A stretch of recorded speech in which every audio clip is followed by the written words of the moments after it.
Joined now by Bociurkiw, former spokesperson for the Organization for Security and Cooperation in Europe and senior fellow at the Atlantic Council. He comes to us this morning live from Odesa, Ukraine. Michael, great to have you with us. Let's talk about this cursed bridge because, as our reporter was saying just previously, it has been a key supply route for Moscow's forces and a source of much pride for President Putin. So when you couple this attack with that stunning drone attack on the Russian aircraft just days ago, what message is this sending and what impact do you think these attacks could have at this stage of the war? Sure. Good to be with you, Christina. Well, if any of your viewers thought they're having a bad start to the week, imagine if you're the head of Russian intelligence or the chief of staff of the military, you get that call from the Kremlin on Monday by Putin saying, what the heck is going on? That's probably what played out in the Kremlin, and heads will roll because of this. I cannot overemphasize enough. We just finished here the Black Sea Security Forum, and every expert here that came to Odesa said there's no way that the Kerch Strait Bridge can be touched because it has multiple layers of defenses. And yet, the Ukrainians were able to penetrate that and cause pretty significant damage.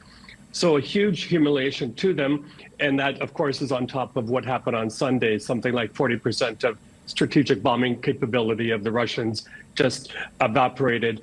Having said that, if I tell you about just a few hours ago in the middle of the night here in Odesa and the night before, Christina, it sounded almost like the start of World War III. We had so many drones come over. And for the first time, I've been based here for over 2 years, we heard drones overhead. That means that they're able to penetrate air defense systems. They're not ballistic missiles, but nonetheless, drones can pack a powerful punch here. Yeah, a stark reminder that the war continues despite these gains by Ukraine in recent days. And yes, as you were saying there, Michael, I mean, this attack is a coup for Ukraine. It shows that they have the capability to inflict serious damage. The bigger question, though, is how much weight do you think this is going to carry in those ongoing peace negotiations happening right now? Because we know that Russia, as yet, has not shifted at all from its maximalist position. Yeah, a couple of points there. The other thing at this forum we learned is that the Russians have become incredibly adept at repositioning and rebuilding. I'll give you an example. They're now transforming their internal waterway systems that they're more easily able to shift naval assets, not heavy naval assets, but assets nonetheless from the Baltic to the Black Sea. They're also, for example, building a new railway on the northern coast of the Black Sea, the part that links the mainland with Crimea, as a fail-safe against damage to the bridge.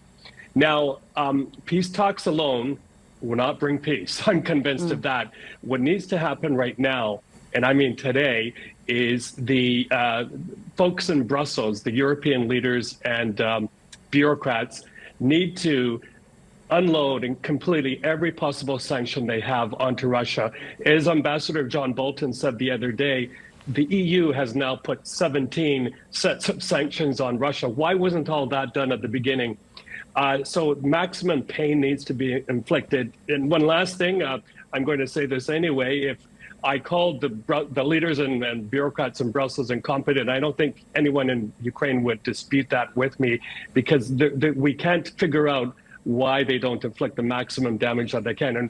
But lastly, that should include the frozen 190 billion euros in assets that they won't touch. They've only touched the interest, but they should take that, give it to Ukraine for new weapons. I mean, perhaps we can speculate, Michael, that it could be because they're waiting to see what the US does in this moment. I mean, we've been reporting after, calls from Zelensky for additional sanctions that the US Senate are preparing secondary sanctions, which is being tabled by Senator Lindsey Graham, a key ally of Donald Trump. I mean, do you think it's possible this is an indication Trump is willing to get tough on Putin and that Europe are waiting to see how that will play out? Hard to say. I mean, Steve Bannon, a Trump ally and a big MAGA fan, said that Senator Lindsey Graham should be banned from coming back to the country or thrown in jail for producing that proposal and for backing the Ukrainians. So this is the type of internal debate, I think, that is happening in Washington that is not going to help Ukraine. What we are hearing from European leaders and British leaders, and we've just seen a new defense strategy out of the UK, the EU is producing a Black Sea strategy. I think these are steps that recognize that we have to move away from dependency on the United States and act unilaterally as a bloc. But it's going to take time because a lot of the political will, a lot of the weaponry just isn't there to take the place of the United States. All right, Michael, we really appreciate your thoughts this morning, and given the situation there in Odesa, please do look after yourself. My pleasure. Thank you.